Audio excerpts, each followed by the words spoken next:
আজকে দুইজন আবেগী ব্যক্তি তারা কিন্তু মার্কিন দূতাবাস ঘেরাও করারও ডাক দিয়েছিল। আজকে মার্কিন দূতাবাস ঘেরাও করতে গেলে মোটামুটি 2-4 হাজার লোক তো লাগবে। যারা ঢাকা গিয়েছেন চেনার কথা, বাড়িধারা নতুন বাজার, কম আজ কম 2-4 হাজার।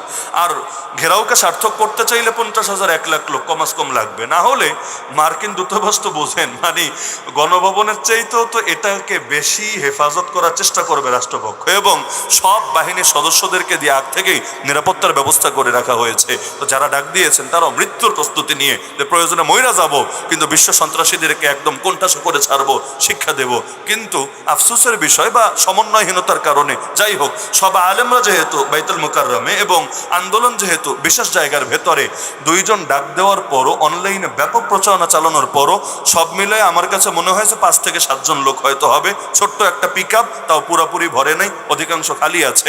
এমনকি বাড়িধারা যাবে দূরের কথা, মধ্য বাড্ডা থেকেই হাতে গোনা পুলিশের সংখ্যাও আন্দোলনকারীর চাইতে বেশি আটকে দিয়েছে, এবং তাদের 2 জনকে গাড়িতে তুলে নিয়ে তাদেরকে বলেছে তোমরা অবরোধ টবরোধ বাদ দাও, ঘেরাউটেরও বাদ দাও, স্মারকলিপি দিয়ে প্রতিবাদ লিপি দিয়ে চলে যাও।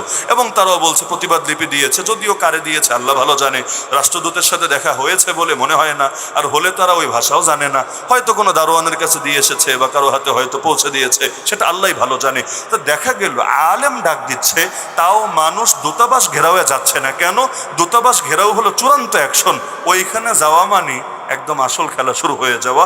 ওইখানে যাওয়া মানে এক ধরনের যুদ্ধের দামামা বাজায় দেওয়া। সেখানে এই দেশের তাওহীদের জনতা গিয়ে দোকান লুটপাট করবে মিছিলে, এটা কোশ্চিনকালেও বিশ্বাসযোগ্য না।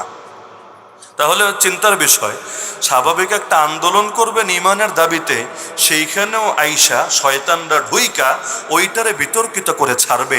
এখান থেকে কি বুঝে আসে না আমাদের সংগঠিত হওয়া কতটা দরকার, প্রশিক্ষিত হওয়া কতটা দরকার, ঐক্যবদ্ধ হওয়া এবং সমন্বিত পদক্ষেপ নেওয়া কতটা দরকার? না হলে আমাদের কোন আন্দোলন সংগ্রামী সফলতার মুখ দেখবে না। সুতরাং আমার আখেরি বার্তা, আমরা সবাই ইসলাম চাই, ইসলামকে ভালোবাসি, কিন্তু মনে রাখবেন যতদিন ঐক্যবদ্ধ না হব, সংগঠিত না হব, প্রশিক্ষিত না হব, দক্ষ জনশক্তি না হব, সমন্বিত পদক্ষেপ না নেব, কিছুতেই সফলতা আসবে না।